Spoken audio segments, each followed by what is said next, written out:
Prime Water. Minority in Parliament boycotts the vetting of 3 Supreme Court nominees after objecting to what it described as a compressed timetable for the process. Also coming up tonight, High Court to begin Exim Bank trial of Bernard Nchubo-Isiako, also known as Chairman Wontumi, after plea bargaining talks with Attorney General fails to yield agreement.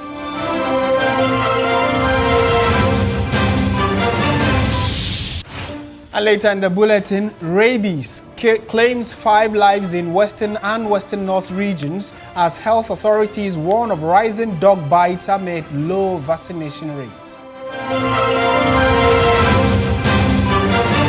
Later in business news, Importers and Exporters Association of Ghana calls for urgent action to tackle port congestion, security and digital disruptions.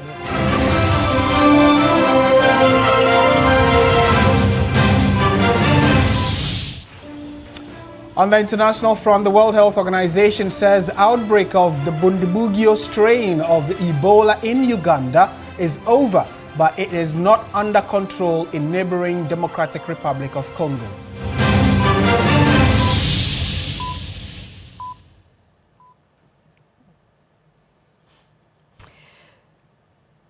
We have details of all these stories and many more coming up in the next 1 hour. Do stay with us. Starting from the Western region and on health matters, because 5 people have reportedly died from rabies in the Western and Western North regions this year as health authorities raise alarm over a surge in dog bites and low vaccination coverage. Health authorities are warning residents that a dog bite should never be taken lightly. 2 of the 5 rabies-related deaths recorded in the Western and Western North regions in the first quarter of this year occurred in Wassa East, with 1 each in Jomoro and Amenfi East. Another death has been reported in Bibiani involving a victim from Diasu in the Central region. And now, 9 people, including children, are undergoing assessment after being bitten by a suspected rabid stray dog in the suburb of Sekendi. The incident has heightened fears among residents and health officials over the growing threat posed by unvaccinated and free-roaming dogs. Western Regional Director of the Veterinary Services Department, Dr. Simon Bene, says the situation is becoming alarming. It is not all the cases that are reported, because some you cannot even decipher. And then 2, if you don't know that that person ever came into contact with a dog, it means that case is buried. And the unfortunate aspect is that once you are not able to know that this person is dying from rabies, it means all the contacts, including the medical professionals, are in danger. Just last week, in a suburb of Sekendi, 1 dog bit 9 people, just 1. And these are the 9 people that reported. It is possible some people have been bitten that we are not aware of. The major concern for veterinary authorities is the extremely low level of animal vaccination in the 2 regions. Dog and cat populations are estimated at about 166,000, but current rabies vaccination coverage is below 5%. This is far below the recommended 70% coverage considered necessary to interrupt transmission among dogs. As long as we fail to achieve that target, it means we will continue to fight the rabies menace. We want to appeal to especially donors to come to our aid. Between 2015 and 2021, the estimated average annual dog bite rate was more than 78 per 100,000 people in the Western region and nearly 73 per 100,000 in Western North.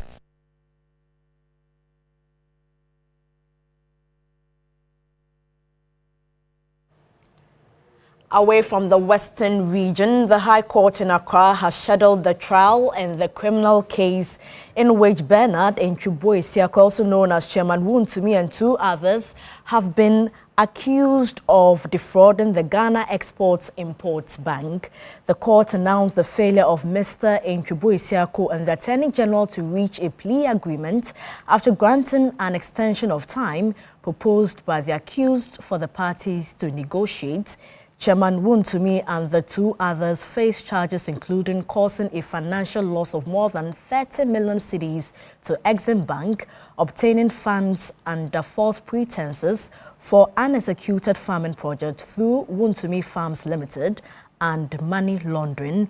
Wontumi, who is currently serving a 20-year sentence in a separate illegal mining case, pleaded not guilty to the charges when the trial commenced.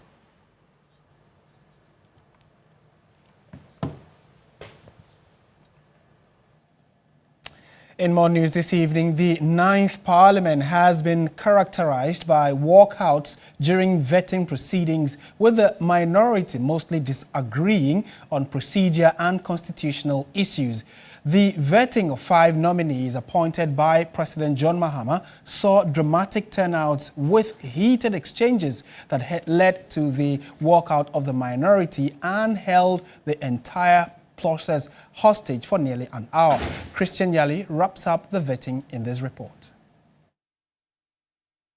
Process would begin, the minority had raised preliminary objections that NDC is unprincipled and they only choose convenience when it suits them. The majority now wants all 5 nominees vetted, reported on, and approved before the House rises. We say no.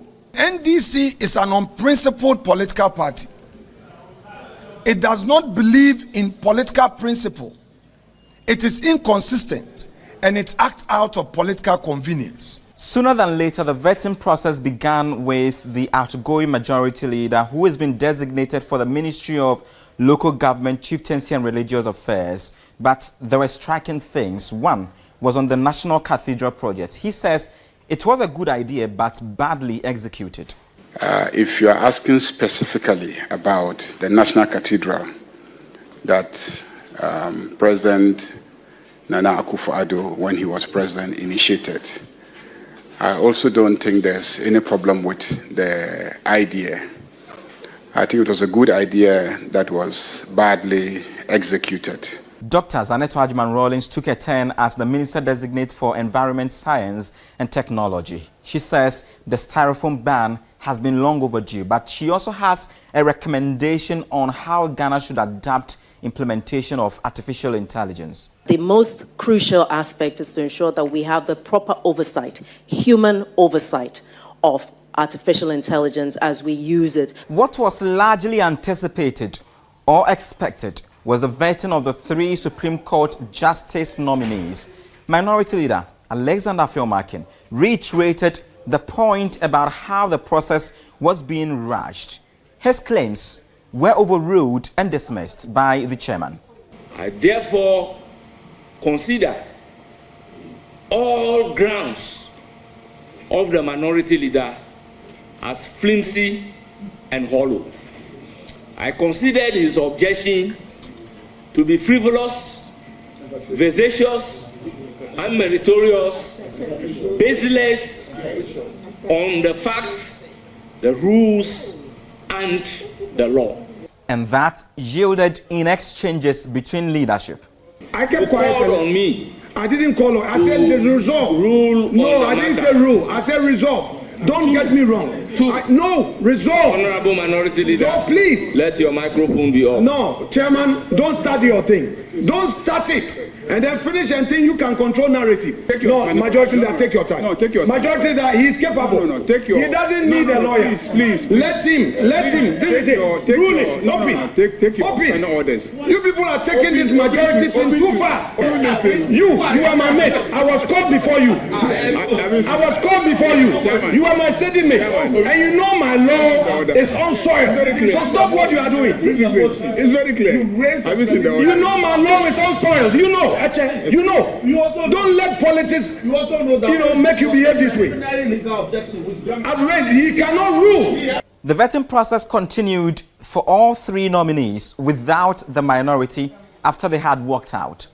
Among the things he said, Justice Amoakwa Santi noted that persons who are detained in police custody beyond the 48 constitutional period can sue the police. His colleague, Justice Tony Forsing, indicated that he disagrees with calls to cap justices on the Supreme Court bench. Because of the jurisdictions which have been given to the Supreme Court, which is so wide, capping will bring a problem. So unless, as a country, we decide to reduce the jurisdictions which have been allocated to the Supreme Court, for now, there should be no cap. Hi, Sophia Rosetta. Justice Sophia Issa's appointment to the Supreme Court is one that makes interesting to note. Her vetting process went through seamlessly without much scrutiny or questioning. The appointment committee is expected to table 8 recommendations or report before the plenary on Friday, when the House is expected to adjourn indefinitely yet again to resume the recess period. Christian Yali, TV3 News, Parliament. And away from Parliament, the Ghana Catholic Bishops' Conference says illegal mining, popularly known as galamsey, appears to have been institutionalized as a means of creating employment for people. Speaking during the engagement with Parliament's Committee on Chieftaincy, Culture and Religious Affairs, the President of the Ghana Catholic Bishops' Conference, the Most Reverend Matthew Jemfi, called for decisive action to end illegal mining. Illegal mining still ongoing, unfortunately, sadly, dangerously. Youth unemployment, environmental degradation, and we call for responsible and decisive action. We are destroying God's creation. And who is doing it? We know chiefs, which you represent, some of them are involved. As I'm speaking, this morning, we have a letter from an MP who is fighting with some MC over galamsey. And he has written the letter to the Ghana Catholic Bishops' Conference, who he believes we talk about these matters.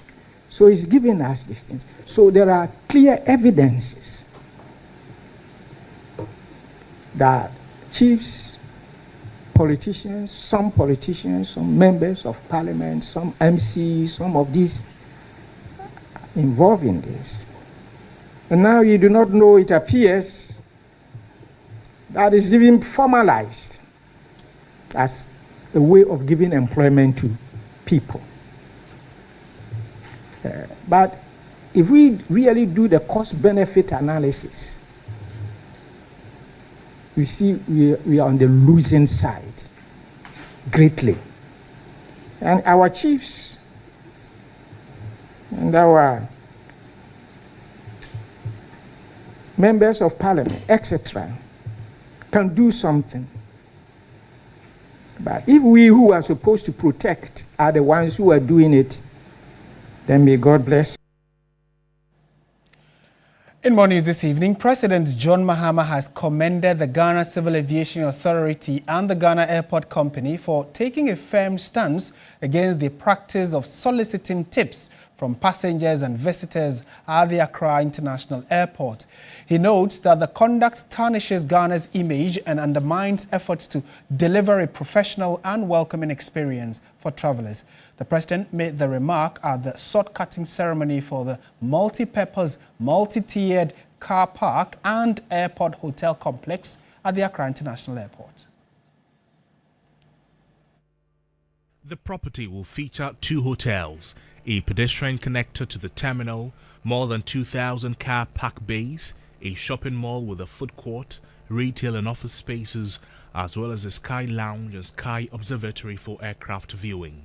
The president noted that the passenger traffic through the Accra International Airport had risen from 1.8 million in 2022 to 2.5 million in 2025. Indeed, this development will consolidate the Accra International Airport's operation as a true 24-hour facility. Technology will be central to this project. The parking system will incorporate automatic number plate recognition. The parking lot will be cashless and ticketless. Parking guidance systems will be available. Electric vehicle charging points will be available, so if you're using an EV, you can charge it. And there'll be a centralized CCTV surveillance system that can observe everything that is happening in the parking lot, placing significant pressure on parking facilities, airport roads, and passenger pickup and drop-off areas. The new development at the airport are all without government financing. The government of Ghana has not given any of the two institutions one single cedi for these projects. I wish to commend the Minister of Transport and all those associated with this project. This is what we want to see. Develop our country, but don't go to Atufosin and ask for money. President Mahama also says he is pleased that the Ghana Airports Company Limited, the Civil Aviation Authority, and other institutions operating at the airport are taking a tough stance against soliciting and begging visitors for tips. The welcome at immigration, the efficiency of baggage handling, the cleanliness of our facilities, the management of traffic, and the courtesy of service providers all shape the visitors' first and last impressions of our country. We must therefore cultivate a culture of professionalism, discipline, and hospitality across the aviation value chain. I'm happy that the Ghana Airport Company Limited and the Civil Aviation Limited and other institutions working at the airport are taking a tough stance against soliciting and begging visitors for tips. It reflects very badly on our country. To some other stories, and once touted as one of Ghana's major affordable housing projects, the Saglemi housing project has endured years of neglect, vandalism and abandonment. But after years of waiting, work has returned to the site, bringing with it renewed hope that the long-delayed project could finally serve its intended project and its purpose. And Joseph Amshon-Gold Alogbe was at the site and reports. For years, these buildings stood almost forgotten, overgrown by weeds and exposed to the elements. What was once envisioned as a modern housing community gradually lost its appeal. But today, there are signs of a new beginning. The return of a contractor to the Saglemi housing project has brought activity back to the site, with efforts underway to clear the overgrown vegetation, rehabilitate structures, and restore the sprawling development. The silence that once defined the Saglemi housing project is now giving way to sound of construction, with heavy equipment and workers moving to sites. Right at the entrance, the name has already changed from Saglemi housing project to Saglemi city. From the signpost leading into the housing project, the scale of development is immediately evident. A network of access routes runs through the community, with almost all the major routes already asphalted. And along the shoulders of these routes, trees have been planted as part of efforts to give the community a more attractive outlook. During our visit, work was also underway on a client service post, which is expected to provide support for prospective occupants and clients of the development. Some of the apartments, including 2-bedroom attached and detached units, as well as a 3-bedroom attached and detached unit, have either been completed or at various stages of readiness for occupation. But the contrast between the renovated structures and those yet to receive attention tells another part of the Saglemi story. A walk through some of the older sections reveals the extent of the damage caused by years of neglect. Rusted sinks, faded paintwork, exposed electrical points and missing cables are visible reminders of a project that remained unattended for far too long. The damage is not limited to the interiors. More than 230 concrete covers protecting the underground drainage system were reportedly stolen during the years of abandonment. Meter cables and electrical wiring were also removed, while virtually all the window frames in some sections were stripped away. The losses have not been confined to removable items. At the luxury apartment section, the condition of several buildings has deteriorated to the point where rehabilitation is no longer considered viable. Of the 41-story luxury buildings assessed, only 10 have reportedly been considered suitable for renovation.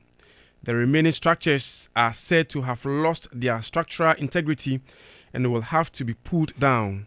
The demolition of these structures means additional work and additional cost before the development can fully regain the form for which it was originally conceived. Yet, despite the damage and the cost of restoring what years of neglect took away, there are visible signs of progress.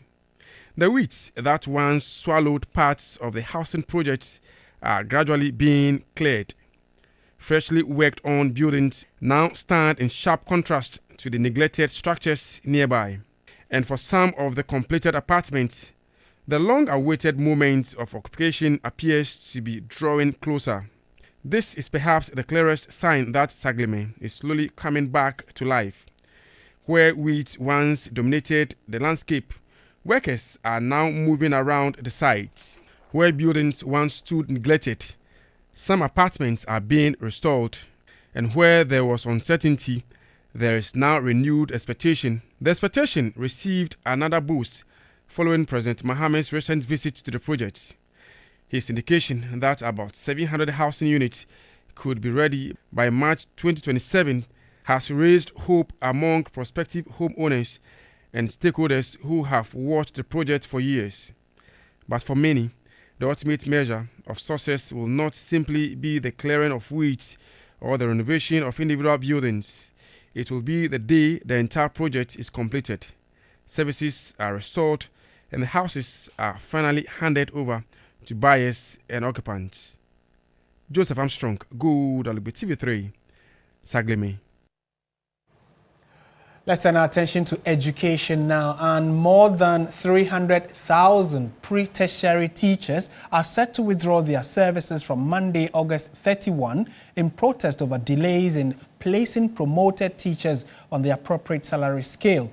The leadership of the unions addressed the media in Accra, accusing the Ghana Education Service and the Controller and Accountant General's Department of failing to resolve the issue. According to the Ghana National Association of Teachers, NAT, the National Association of Graduate Teachers, NAGRAT, and the Pre-Tertiary Teachers Association of Ghana, PRETAG, their inquiries have revealed that the Controller and Accountant General's Department is demanding additional documentation from affected teachers before they can be placed on the new salary scale. General Secretary of NAT, Thomas Tanko Musa, has given the authorities until August 31 to resolve the matter, warning that failure to do so could lead to further disruption in the education sector. And His Excellency, please, we are coming to Jubilee House this particular afternoon. Call the agency heads to order, with all due respect, Your Excellency, so that by Monday, 31st of August, the teachers in Ghana should be placed on their respective grades and scales where they have been promoted to. President of the Pre-Tertiary Teachers Association of Ghana, PRETAC, Kenali Awudu, says the unions will not back down from their intended action until all affected teachers are placed on the appropriate salary scale. The controller is an agency under the Ministry of Finance, and the GE is an agency under the Ministry of Education. Both the Minister for Finance and the Minister for Education are all cabinet ministers. And the two agencies, by law, none is higher than the other. So the controller is not higher than our Director General, and therefore cannot toss our Director General around. But as I said, those are government matters. For us, all we want is that at the end of August, the teachers must be put on payroll. President of NAGRAT, Jacob Anaba, has expressed concern that issues affecting teachers continue to relegate it, calling for urgent action from the relevant authorities.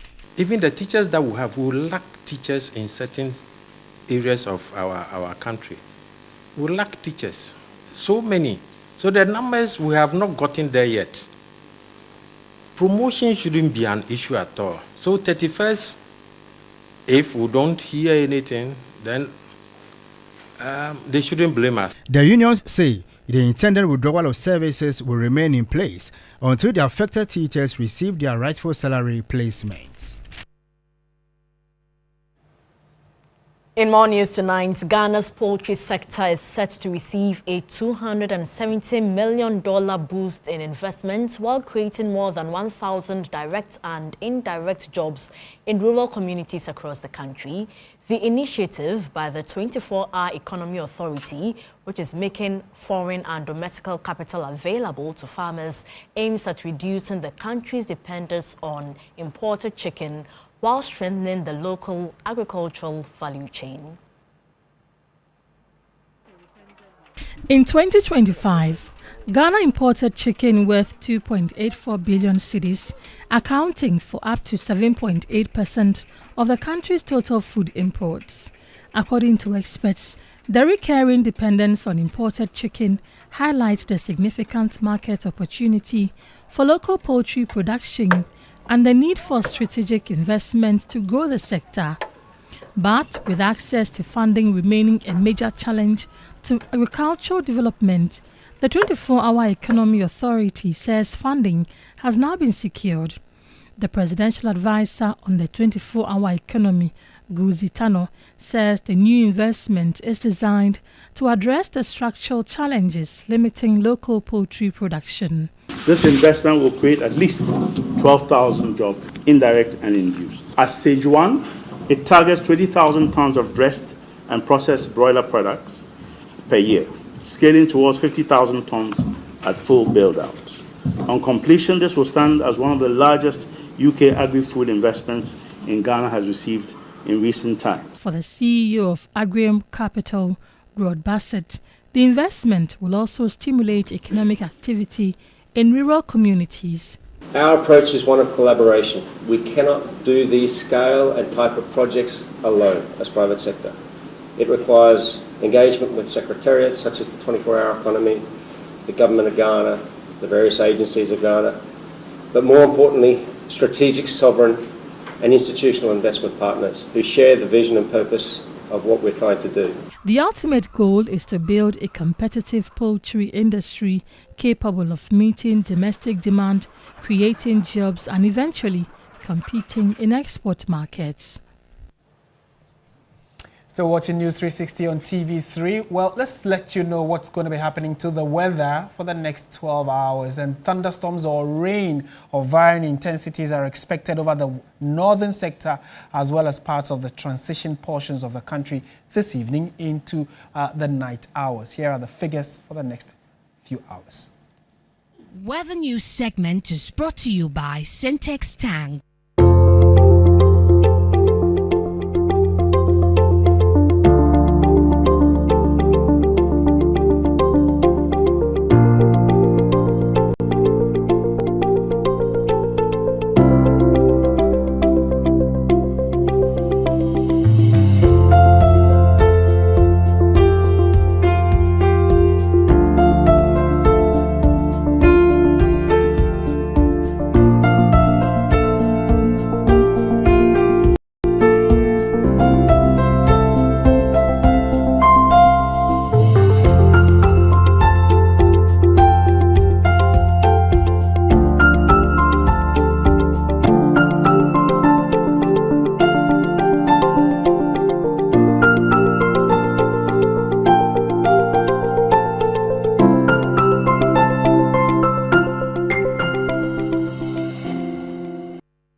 parking principles.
2026, Importers and Exporters Association of Ghana (IEAG) reaffirmed its support for trade reforms, including the Republican AI trade solution, but stressed that challenges need to be addressed.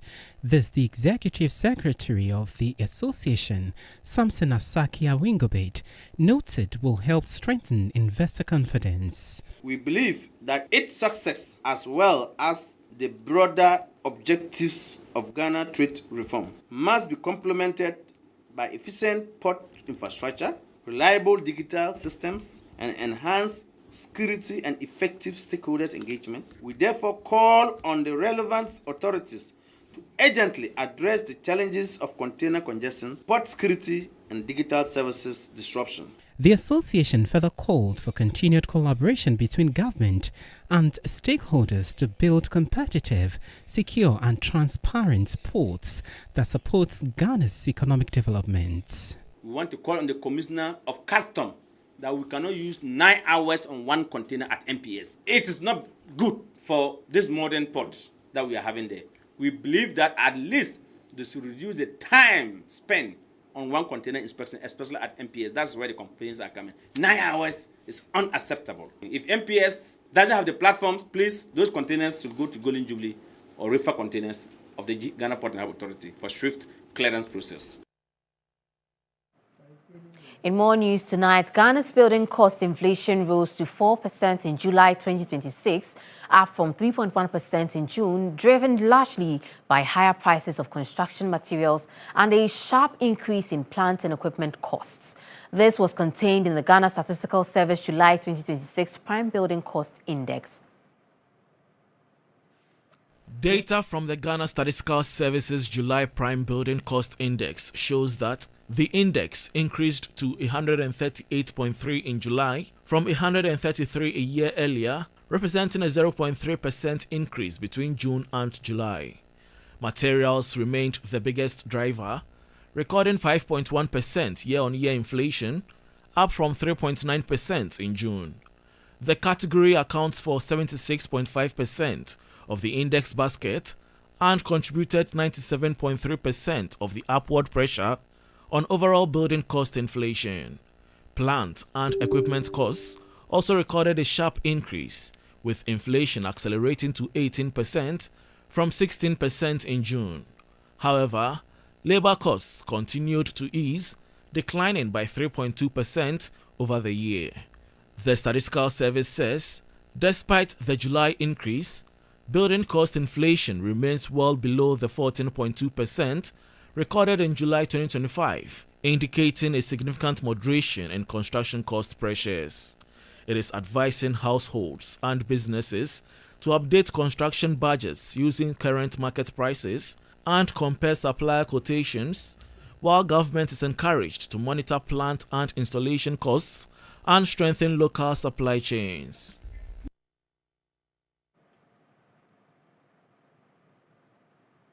Let's now check out how the cedi is faring against other trading currencies and how some of our key commodities are faring on the global market.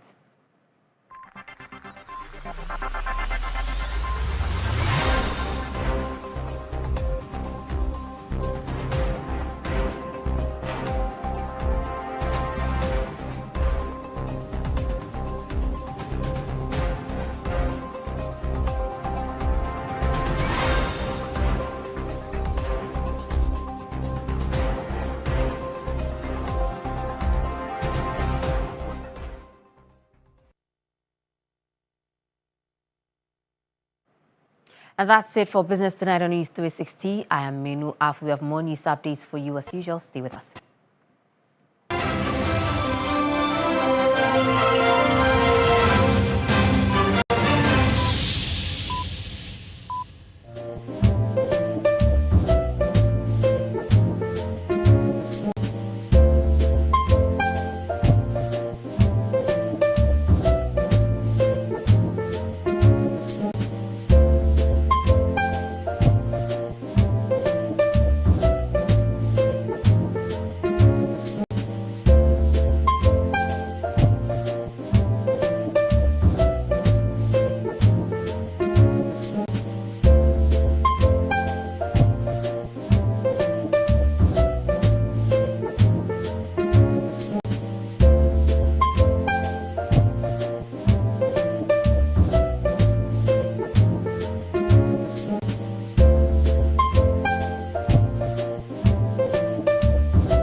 at that last line where we have to sign papers and formalize the relationship as to whether it will be Kurt, as to whether it will be Michael Otieje, as to whether it will be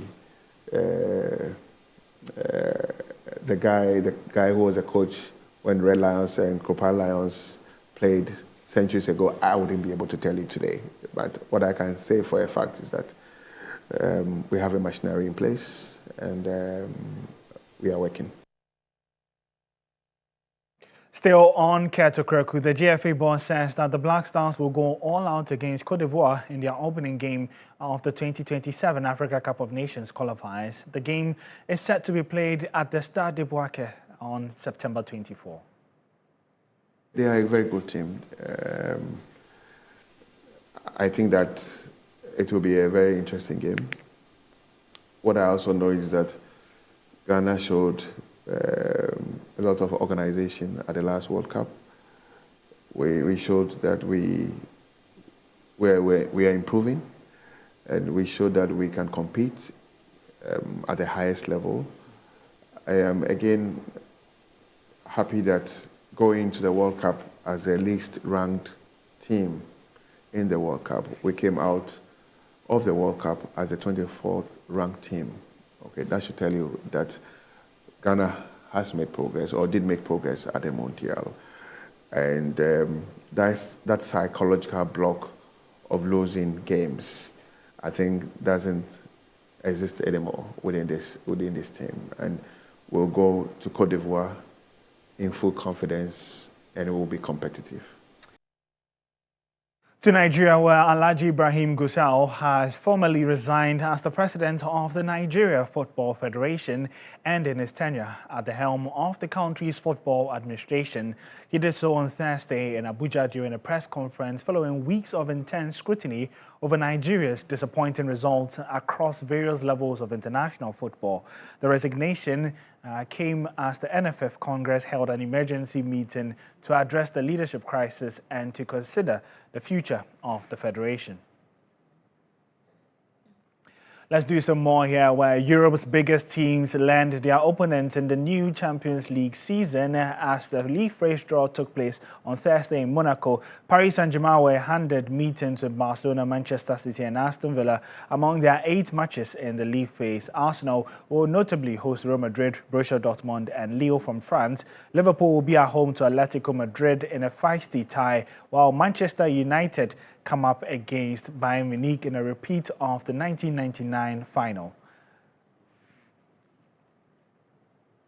And so you can get some more details on our social media handles at 3sports.gh. My name is Oreku Ampofu.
went to Ghanaian teenager actor Idrisu Tonte Jr. Director Mate Ama thanked the festival for recognizing Ghanaian cinema, saying the wins are a major boost for West African stories. The film had its world premiere on August 11 at Palace Cinema 1 in Lakano. The screening attracted a full house, with filmmakers, actors, producers, and other film professionals from around the world in attendance. Directed by Amate Ama, Igorich We All was selected for the Concorso Cineasti del Presente, Filmmakers of the Present category. The category provides a platform for new and exciting voices in world cinema. The feature film is based on Ame's 2018 short film Vagabonds, which he wrote and directed. The short film traveled to several international festivals before being developed into the feature-length Igorich We All. The part of a change goes to Ego Reach We All by Amate Armar. Congratulations. At the award ceremony, Amate Armar accepted the recognition with gratitude and dedicated the moment to everyone who contributed to the project. And to the selection committee to trusting that this film would connect to the audiences of Locarno, to the jury. Thank you for restoring our faith in the power of cinema and honoring Ghana in this way. Everyone who has seen the film has given such wonderful feedback, and they've really made us believe in the power of cinema and West African stories. He thanked producer Yemo Ike for his work in bringing the film to life. To the cast who gave absolutely everything to bring this film to you, and to my super producer, my brother for life, my brother in arms, Yemo Ike. I'm very grateful to you. The two awards at Lakano 79 mark a proud moment for Ghanaian cinema. We have Amate again with us on stage. Thank you. Thank you. Congratulations. Thank you. Now to some more stories. NPP flag bearer Dr. Mahamudu Bawumia described Grace Nortey as a true trailblazer and cultural icon whose career brought joy to many and inspired generations of young creatives. The death of the legendary actress has sparked an outpouring of tributes from politicians, actors, media personalities, and fans across the country, with many celebrating her remarkable legacy. Relax. If she comes back into this world again, she will never deal with anybody by name Nanaya. Yes. How can she compete with my daughter and always win? Grace Nortey reportedly passed away in the early hours of August 26, 2026 at the University of Ghana Medical Center, UGMC. Born on February 1, 1937, the celebrated actress enjoyed a career spanning more than 5 decades and became one of the most recognizable faces in Ghanaian theatre, television and film. NPP flag bearer Dr. Mahmoud Bawumia described Grace Nortey as a trailblazer and cultural icon whose decades-long career brought joy to audiences and inspired generations, particularly young women in the creative arts. Minority leader Alexander Penyo-Markin also paid tribute to the lead actress, describing her as a remarkable thespian whose work made film meaningful and relatable. Reflecting on her influence on him as a young man, Penyo-Markin said Grace Nortey often portrayed motherly figures and, in many ways, became a mother to audiences across the country. He used the occasion to call for greater recognition and support for Ghana's creative legends while they are still alive, stressing the importance of preserving their legacies for future generations. Actress Jackie Appiah also mourned Grace Nortey, describing her as a woman who helped define acting in Ghana and mentored many people in the creative industry. According to Jackie, the late actress's work, creativity and impact gave many younger actors a reason to believe in their own abilities. Actress and media personality Amakia Bebrese also paid tribute, thanking Grace Nortey for inspiring her and many others. Across social media, Fans and industry colleagues have continued to celebrate the veteran actress, remembering her not only for the memorable performances, but also for the influence she had on generations of Ghanaian entertainers. How can she compete with my daughter and always win? And may her soul rest in perfect peace. That's it for the entertainment news segment here on News360. My name is Noella Donko. On the international front, the World Health Organization says the outbreak of the Bundibugyo strain of Ebola in Uganda is over, but it is not under control in neighboring DR Congo. The all clear for Uganda follows a declaration on July 28 from the government that it was free of the disease, which caused 20 cases and 2 deaths in the country. Thank you very much for watching News360. I am Martin Asiedu Dati. And I am Portia Gabo. Good evening.